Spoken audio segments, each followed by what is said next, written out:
Chapter 1. Baby Al. I killed a dead man. That's why I'm in prison. The dead man was my brother, Al. He was born 6 years after me, and I always hated him, even when he was a baby. Before he was born, my parents loved me. My father carried me on his back and took me swimming. My mother bought me lots of dolls, and we played with them together. I have seen the photos.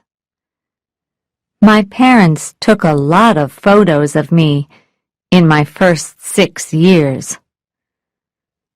I still have the photos in a book. But then Al was born. I have a photo of him, too, as a baby in the hospital here in Los Angeles. My mother is holding him and looking at him with a big smile on her face. My father has his arm round my mother, and he is smiling at baby Al, too. Al is holding his daddy's finger. And me? Where am I in this picture? I am standing by myself beside the bed watching them. There is a strange smile on my face. I think I am happy, but I'm not sure, and no one is looking at me. It was always like that after Al was born. He was a boy, and that was important to my parents, and very important to my dad. Most of the photos in the book are of Al. Al eating baby food, Al learning to walk, Al on my dad's back, Al playing football, Al swimming, Al running, Al having a big party with his friends. 100 photos of Al, and 5 or 10 of me. Of course, my parents played with me sometimes, took me swimming, bought me clothes, but they weren't interested in me. Before Al was born, they spent a lot of time with me. After he was born, they didn't. Often, I played hospitals with my dolls. I played that the dolls were sick, and I was a nurse. When the dolls had bad stomachs, I gave them medicine to take. Sometimes I pulled their arms and legs off and put tomatoes on them to look like blood. And sometimes I gave them drugs. That was the best of all. My mother gave me an old syringe, and I put water in it and pushed it into the dolls. Soon, the dolls were full of holes. "That's a good game for a little girl," my mother said, but she didn't understand, because in my game, all the dolls were boys like Al, and they never got better. They were sick for a very long time, and then they died. I put them in a hole in the ground in the garden. When I was 10, my mother died. My father was unhappy and began to drink a lot. Sometimes he came home with strange women, but he didn't marry any of them. I think the women didn't like him because he drank so much. When he wasn't drunk, he played with Al, so I had more time alone. I was a good girl at school, and I was beautiful too, so I had a lot of boyfriends. My father hated them. "You stay away from those boys, Ellen," he shouted. "It's not right. I don't want them in my house." "Why not, Dad?" I asked. "You bring your women here, don't you? Why can't I bring my boyfriends?" "Shut up, girl," he shouted. He was very angry. Sometimes he hit me, and once I had to go to the hospital. So what did Al do, you ask? Him? Nothing. He just watched and laughed and played football with Dad. Then I met John. He was 22 years old and big and strong, like Arnold Schwarzenegger. All the girls thought he was wonderful. One day, he asked me to go to a party with him. Me! I was very excited. So I went home and put on my best clothes and shortest skirt to look nice for him. Then I heard John's motorbike and went downstairs. Dad was at the door. "Where are you going?" he asked. "Out," I smiled at him, "with my new boyfriend." "Oh, no, you're not," he said. "Not in that skirt. You're only 18, Ellen. I know what boys want." "I don't care," I said. I pushed past him, but he pulled my arm. I screamed, and he hit my face. Then John came. He was wonderful. He took Dad's arms, held them by his side, and pushed him slowly back into the house. Dad couldn't do anything. John sat him down in a chair, then walked out and put his arms round me, right there in front of the house. Then we rode away on his motorbike.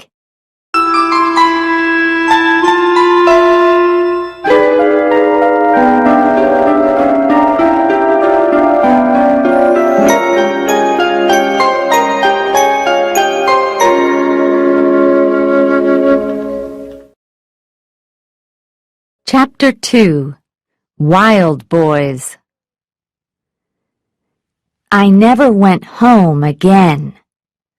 That night, I stayed in John's apartment, and 3 months later, I knew that I was going to have his baby.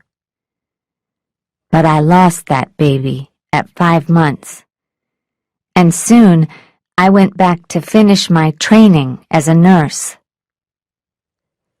4 years later, I had another baby, and this one was born all right.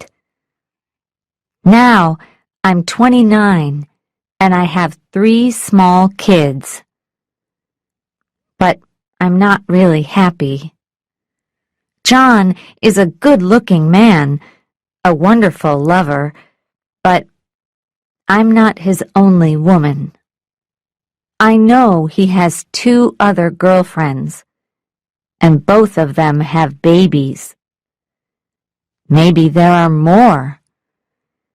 Sometimes I don't see him for weeks, and then He comes back and smiles and tries to be nice to me, but I still get angry. He doesn't have a real job, and we have very little money. I work as a nurse in a hospital, but I don't get much for that. And I have to pay half of it to someone to look after my kids while I'm at work. Dad died 4 years ago. Al told me about it. Dad had a heart attack, he said. He was really angry about John, so he began running to try to get stronger, but he didn't stop drinking. Then one day, he drank half a bottle of whiskey, went for a run, came home, and fell down dead on the floor. Al laughed. How strange, I thought. Dad loved Al, but when he died, Al laughed. Perhaps men are just animals, really, not people like us. When Dad was dead, I saw Al more often. I didn't like him much, but he was my only family. Sometimes we went swimming together with the kids or out for a pizza. John didn't like me to talk to other men, but Al was okay because he was my brother. When Al was 18, he began a rock band, Wild Boys. He sang and played guitar. At first, they played in small restaurants, and then they made a record. Lots of people bought it. The band began to play in front of thousands of people. They made 3 more records and traveled all over the world. It was wonderful. By the time he was 20, my little brother Al was famous and rich. He was very, very rich. He bought a yellow Rolls-Royce, a Jaguar, a Porsche, and a house in the best part of Los Angeles with 15 bedrooms, a tennis court, a swimming pool, and a view over the sea. And he gave me our parents' house. That was nice, but it wasn't very nice. I mean, our parents' house is very old. It has 3 small bedrooms, a small garden, and is in a noisy, dirty street. It's better than my old apartment, but still. I went to see Al often. He gave me a key to get in and out of his house. And I cooked for him when he had big parties there. I enjoyed the parties. John came too. There were famous people, wonderful food and music, lots of drink and drugs. Drugs. Yes, well, the drugs were a bad thing. Al got much too interested in drugs. A lot of his friends took drugs, and my John did too. And when they were on drugs, they often didn't know what day it was. They did crazy things. I remember one party when they went for a midnight swim down at the beach. The boys took all John's clothes away while he was still in the sea and drove away with them. So John had to walk back through the streets in the middle of the night, all wet from the sea, while we laughed at him from the car. He was so angry. I thought that was really funny, but John didn't talk to me for a week. But Al and his friends took more and more drugs, and the music began to get worse. Sometimes Al was still in bed at 4 o'clock in the afternoon, and when he did get up, he looked very sick. He was thin, his face was white, and he didn't want to eat anything. He asked me to help him. "You're a nurse, Ellen," he said. "I feel sick. Give me some medicine or something. Help me." "You don't need medicine," I said. "You need a lot of good food, swimming, and no more drugs." "Who do you think you are, Ellen?" he said. "My mother or something?" "No, but I am your sister and a nurse," I said. "Listen to me. I'm going to get you some medicine to help you stop the drugs. And I'm going to cook you a good meal every day. But you must stop the drugs. Try it, Al. It works. I know it does." He did try it, and it helped. After 2 or 3 months, Al was stronger and happier, and he began to play good music again. He was pleased. He trusted me. Sometimes in the evenings, he took me and my kids to the beach. We had a meal and drank and went swimming together and had a good time. Those few months with my brother were a good time in my life. Now, at last, I thought, my brother likes me. He's happy and healthy because of me. Maybe he can help me, give me money, buy me a new car and a nice house, take me to Europe with him. But of course, I was wrong. No one ever gives me anything.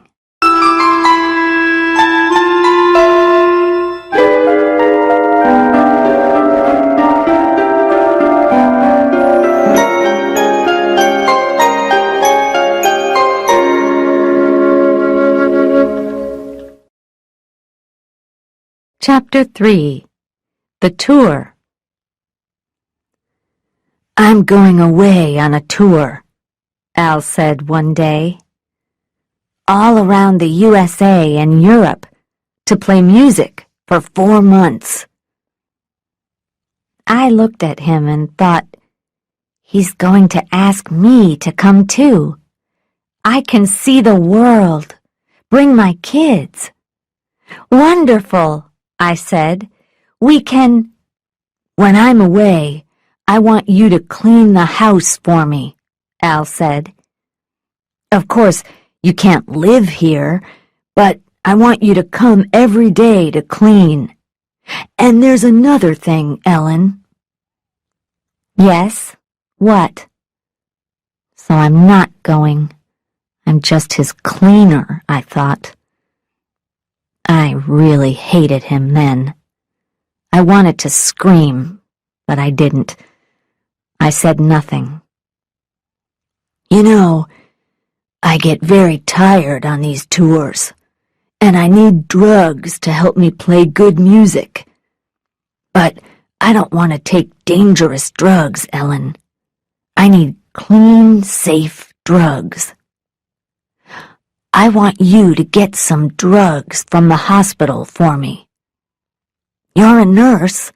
It's easy for you. Just take them secretly. No one will know."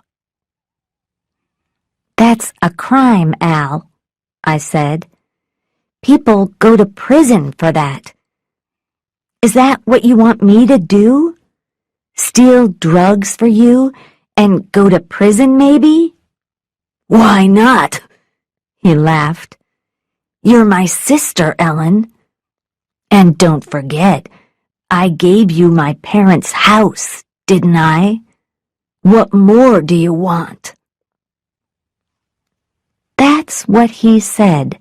My parents' house, not our parents' house. Really, half of it always belonged to me, but Dad gave it all to Al because he was so angry about me and John. But Al didn't think of that. He thought that everything belonged to him, just like when he and I were kids, when he played football with Dad, and I played with my dolls.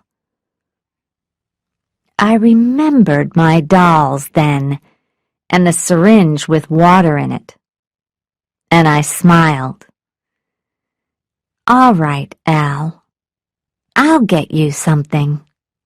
You're right. You are my brother. And I looked around at the beautiful house and the swimming pool and the view of the sea, and I thought, you're not married, Al, and there's only you and me in our family. So when you die, all this is going to belong to me. Al was right. It was easy to steal drugs from the hospital. No one saw me.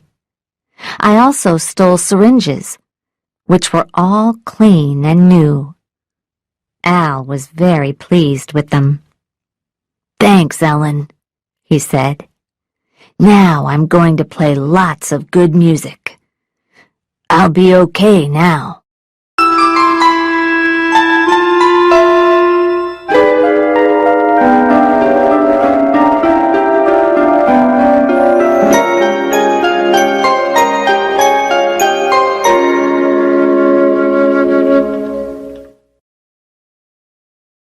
Chapter 4. The Futures. He went away for 4 months, and I cleaned his beautiful big house every day. But he didn't phone me once. And when he came back, he wasn't okay. He looked thin and white and sick. I tried to talk to him, but he didn't listen. I was just the cook and cleaning woman. He had a lot of new friends now, and some of these friends were very strange. I first met the Futures one night in November. There was a party at Al's house, and when I went there after work, I saw a big black car outside. It looked like a boring car, and when I went inside, I thought the people looked boring too. But that was only on the outside. Inside, they were as dangerous as wild animals.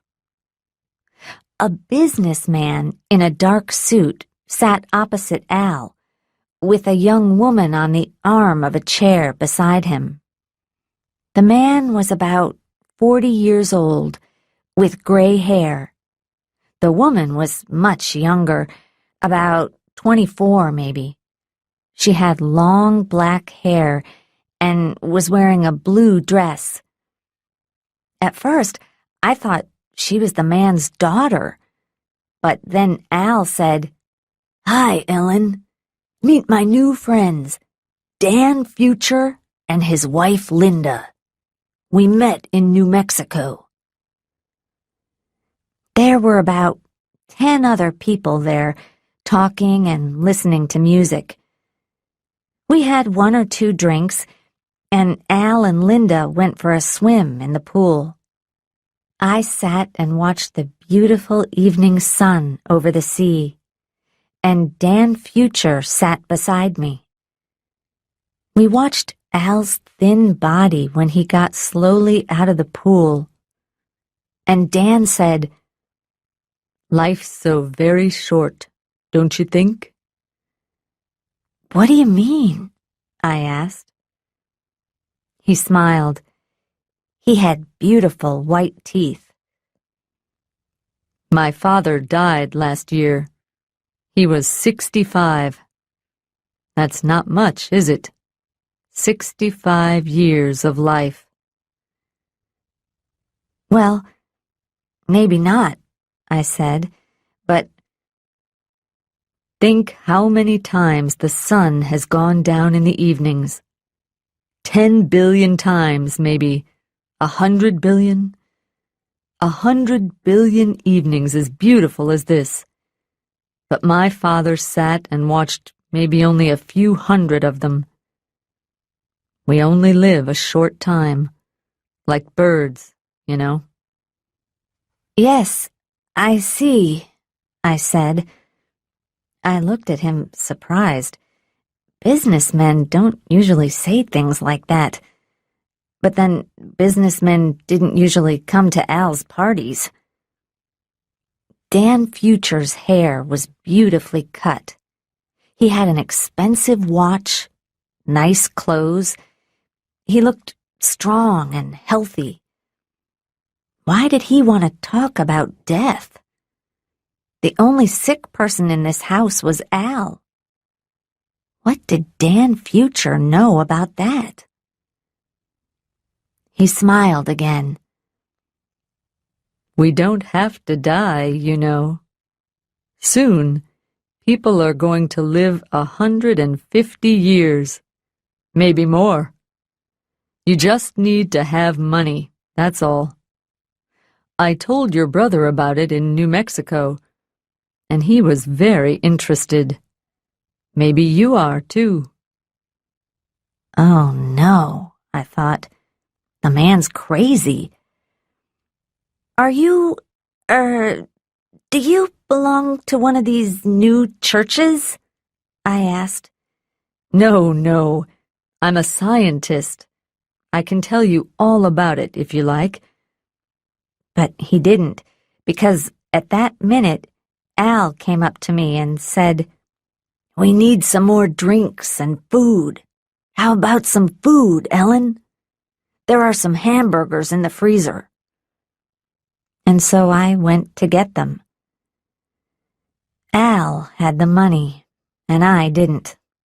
And I was a woman, so I got the drinks and cooked. And about 10 o'clock I went home. And I didn't learn any more about Dan Future and his crazy ideas. Not then. But I learned a lot about them 2 weeks later.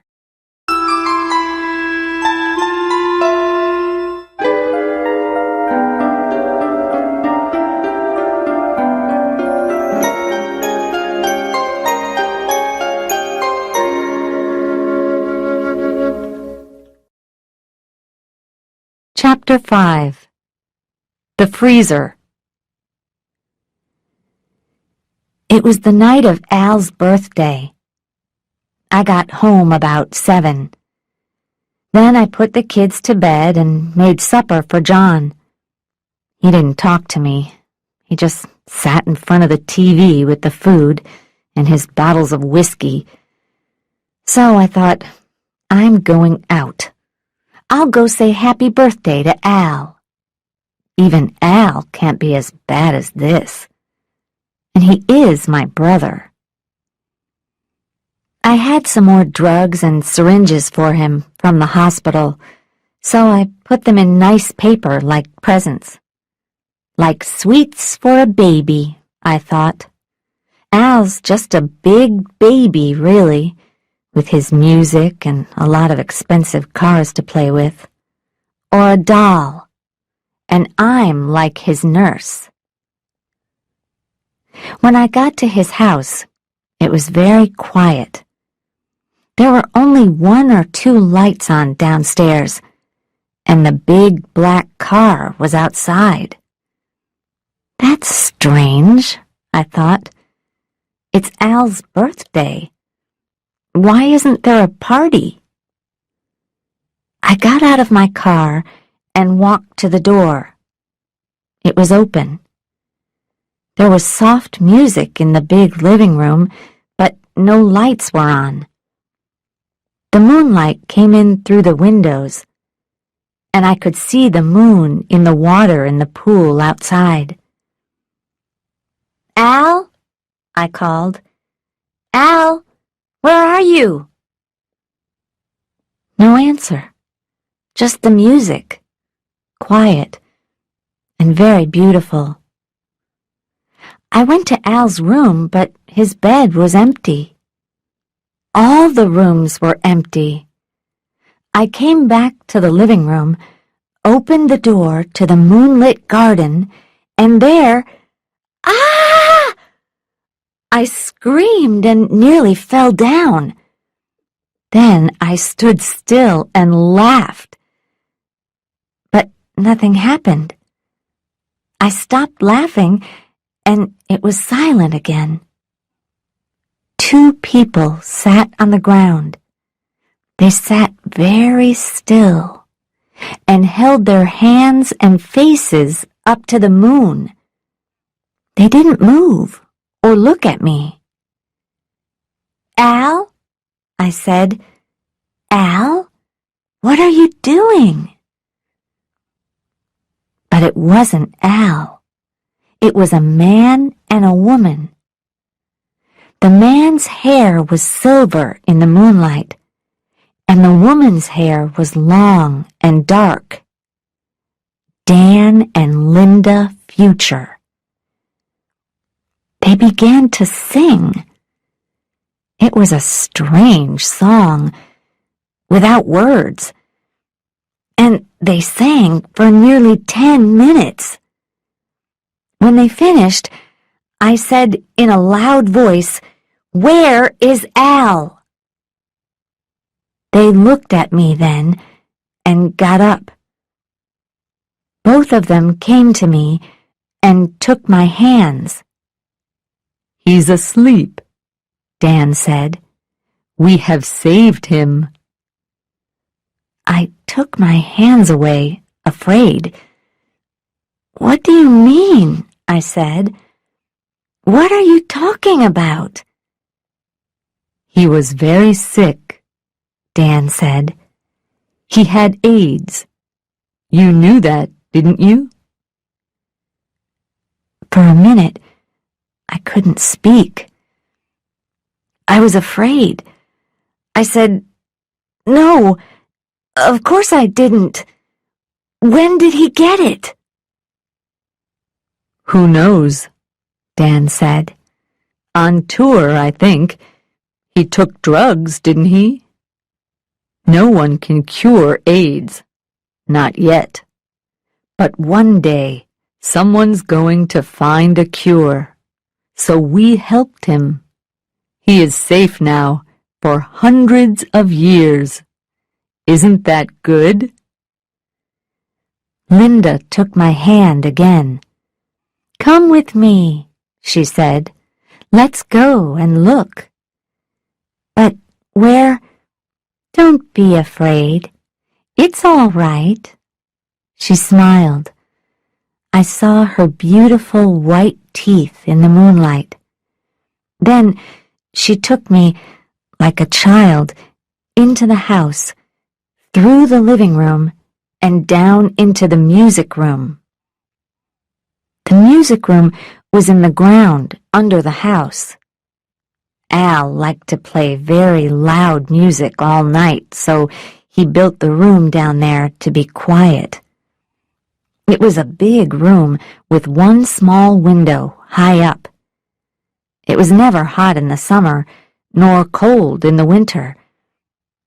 But now it was different. In the middle of the room, there was a big glass case. A cold blue light came from inside it. There was the noise of something large and quiet, like a big freezer. And inside the glass case, there was a body. Al's body, my brother. The body was lying on a bed of ice inside the case, with its head higher than its feet. It wore silver clothes, and its face was blue. "Oh, no! What's happened?" I said. "It's all right, Ellen," Linda Future said. "He isn't dead." "Not dead?" I said. "But he's frozen. He took a sleeping drug, and then we froze him. It is very, very cold in there.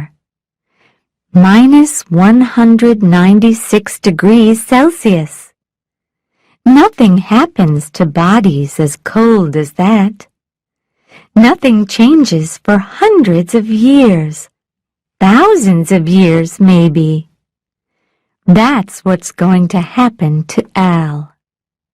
He's going to stay there for 100 years, 200 years maybe. Then one day a doctor can wake him up and cure him. That's what our company does, you know." "Your company?" I said. "What do you mean?" "I'm sorry. Didn't Al tell you?" Dan Future said. He was in the room too now, with his hand on my back. He gave me a business card. It said, "Escape from Death, the Cryonics Company, Dan and Linda Future." "I don't understand," I said. "What's cryonics?" "It's the science of freezing people," he said. "That's what we do. We help people like your brother to stay alive for hundreds of years. Then, when the doctors can cure them, they wake up. And we look after their money and houses, too." "You do what?" I said. Suddenly, I was very, very angry. "You look after their money and houses?" "Yes," he smiled, and his beautiful teeth looked blue in the strange light from the freezer. He took a piece of paper out of his pocket. "It's all here, Ellen. Your brother wrote his name on this paper. It says that we must keep him here, frozen, in this room for 200 years. By then, there will be a cure for AIDS. For now, we will look after his money and his house. And when we are dead, our company will go on looking after them. Then they will be ready for him when he comes back to life." "But you killed him!" I screamed. My anger was terrible. "And now you're stealing his money, too, and his house. It belongs to me, not you." Dan Future laughed. "No, no, my dear. You don't understand. The money and the house don't belong to us or to you. They belong to your brother, Al. He isn't dead. He's just frozen. And he's going to stay frozen for 200 years. He laughed again, and his young wife began to laugh too.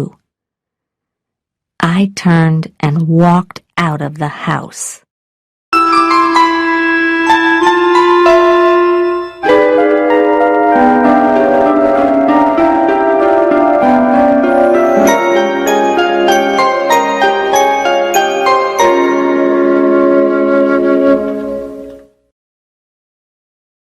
Chapter 6.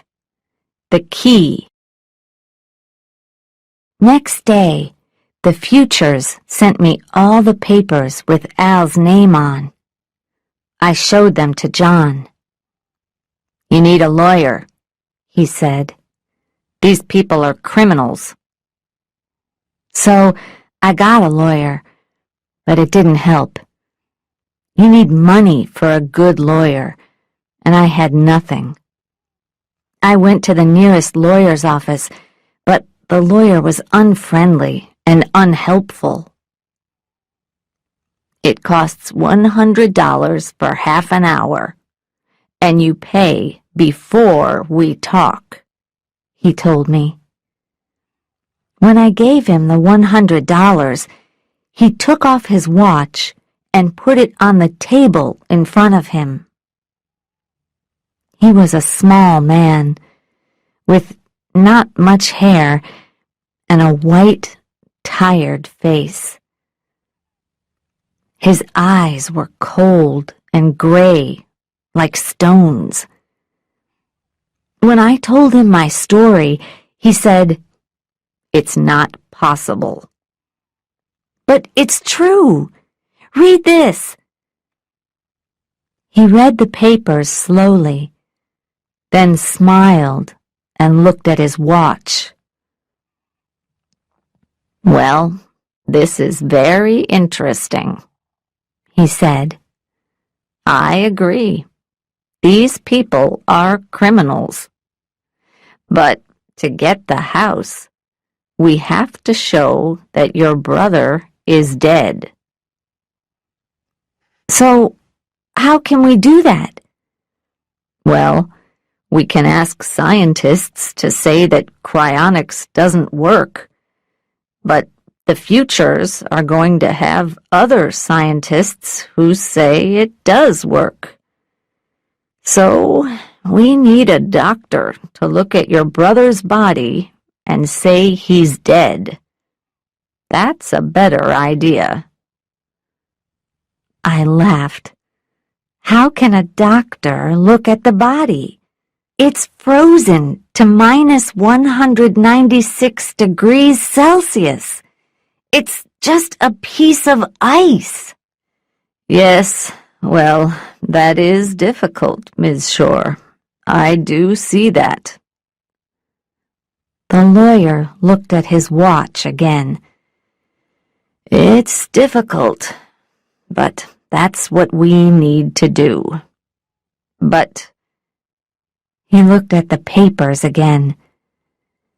"Before we begin, I have to tell you that Dan Future's lawyer is one of the best in the country. Maybe I can win, and maybe I can't. But it's going to cost you a lot of money." "How much?" I asked. $50,000 at first. Maybe a lot more later.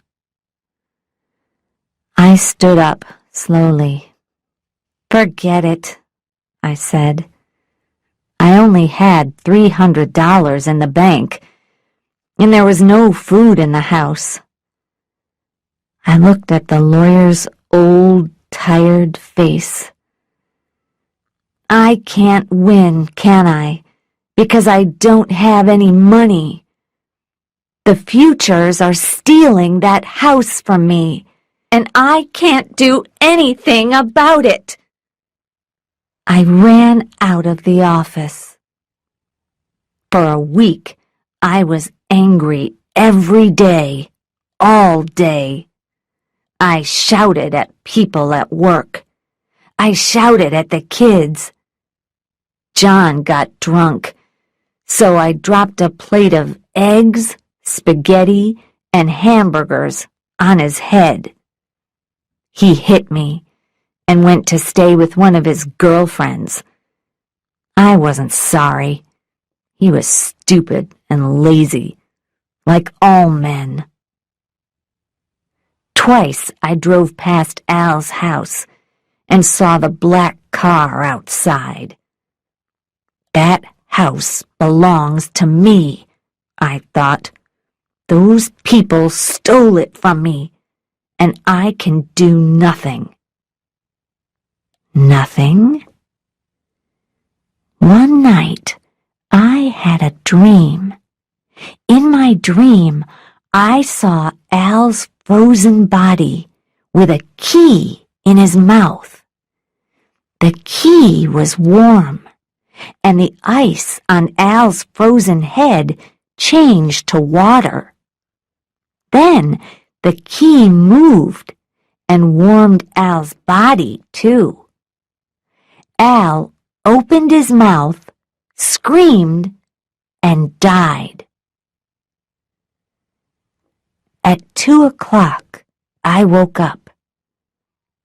It was very quiet. There was moonlight in the room, and no cars were moving on the road outside. I began to think about my dream. The key! Of course! Suddenly, I had a plan. I got up, put on a black shirt and jeans, and drove to Al's house. The big black car was outside, but there were no lights on in the house. I left my car 200 yards away and walked quietly to the door. The Futures didn't know that I had a key. I opened the door very quietly and went into the big living room. There was no sound. Everyone was asleep. My key opened the music room, too. It opened all the doors in the house. I went in and looked at Al. He was still there, the silver body and icy blue face in the glass case. The room was full of blue light and the quiet noise of electricity. Electricity! That was the thing. Al needed electricity in here for his music. And of course, the freezer needed a lot of electricity, too. Beside the freezer was a big electric switch. I put my hand on the switch and smiled. "Goodbye, Al," I said. Then I switched the electricity off. The blue lights went off, and the quiet noise stopped. It was very dark, but I didn't go. For a long time, I just stood there. I wanted to be sure.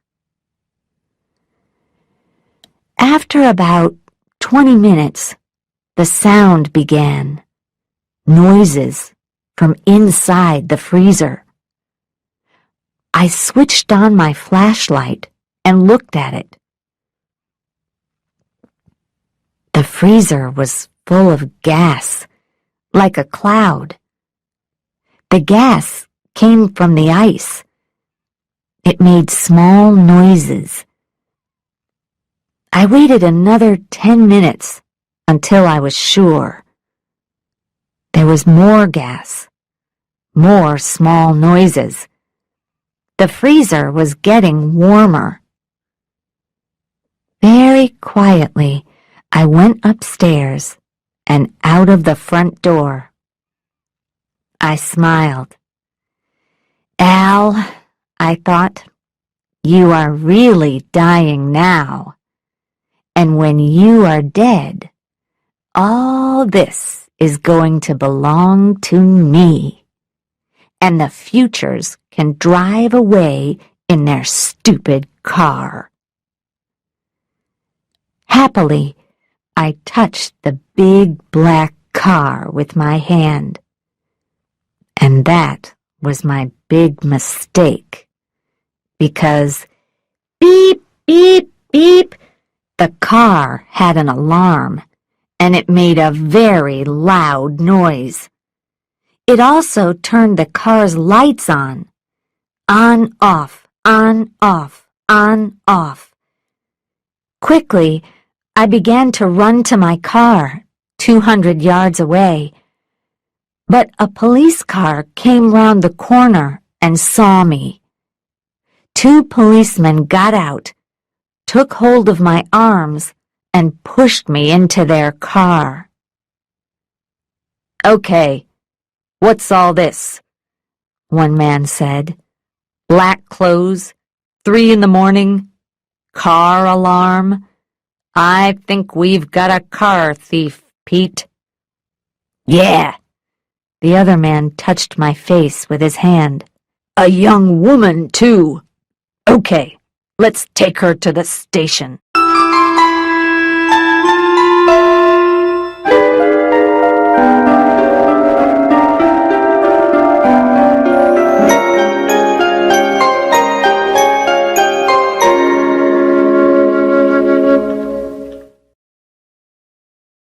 Chapter 7. In Court. I arrived at the police station at 3:15 a.m. and said nothing. The Futures arrived at 3:45. "It was our car," Dan said. "Someone tried to steal it."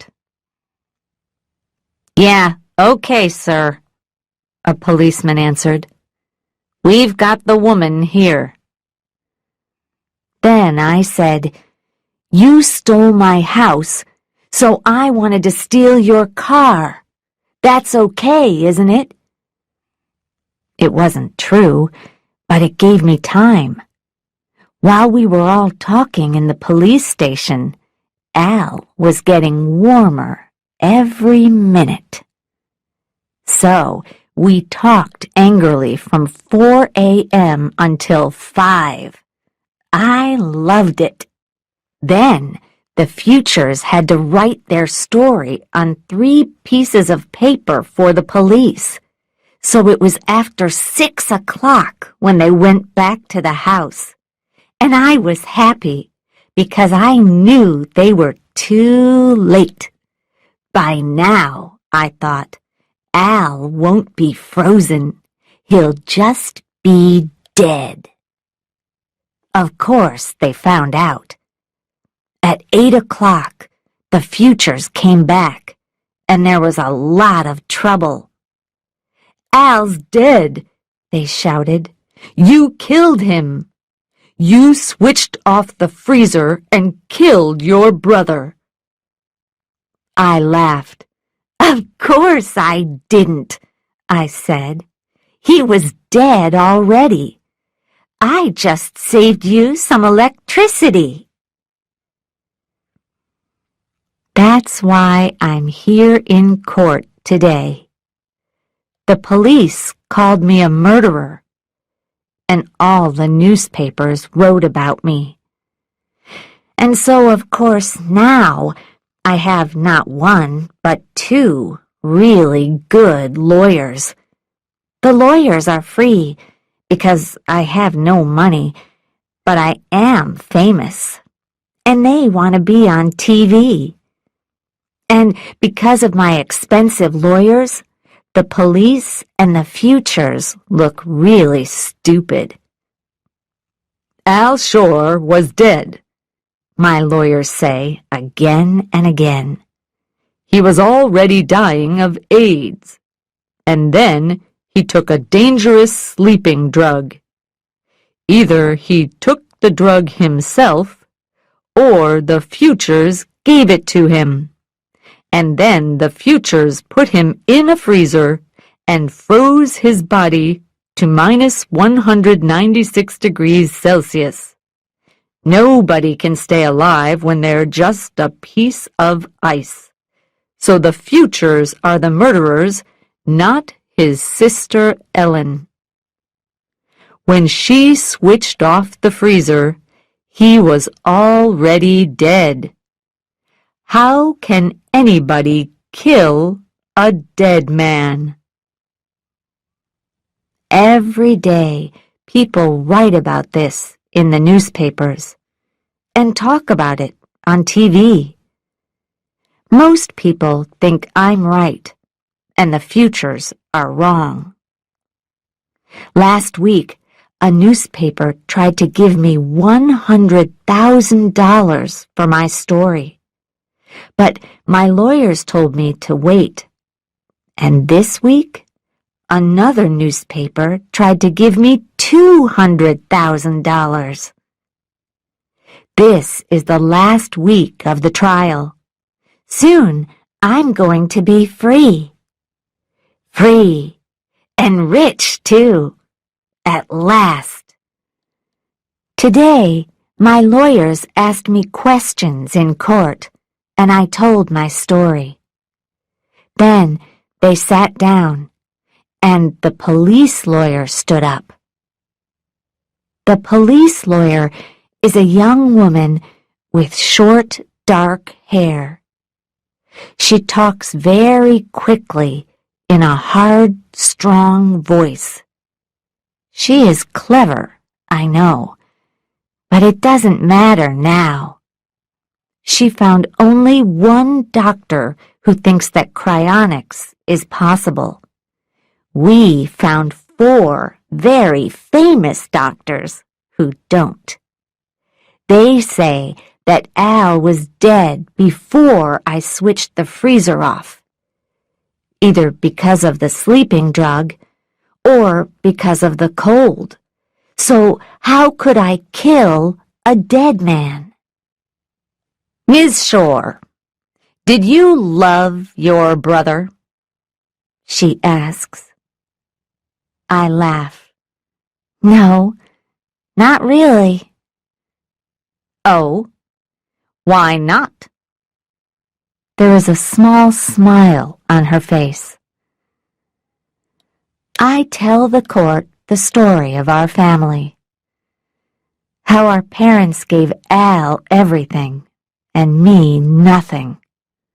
How Al gave me nothing, only our parents' old house. How I cleaned his house for him and cooked at parties. How I helped him when he was sick, but he gave me nothing. My lawyers look unhappy, but it doesn't matter.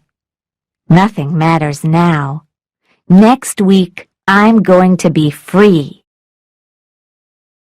Your brother was very sick. He had AIDS. Did you know that? I know now because Dan Future told me after Al was dead. I didn't know before. I see. But you knew that your brother was sick, and you bought medicine for him, didn't you? Yes, I did. Why didn't he go to a doctor? Because I'm a nurse and his sister. He trusted me. That's right. He trusted you, his sister. The lawyer looks at me. For a long minute, she is silent. I begin to feel cold and afraid. She takes a police bag from under her table, opens it, and slowly takes out a syringe.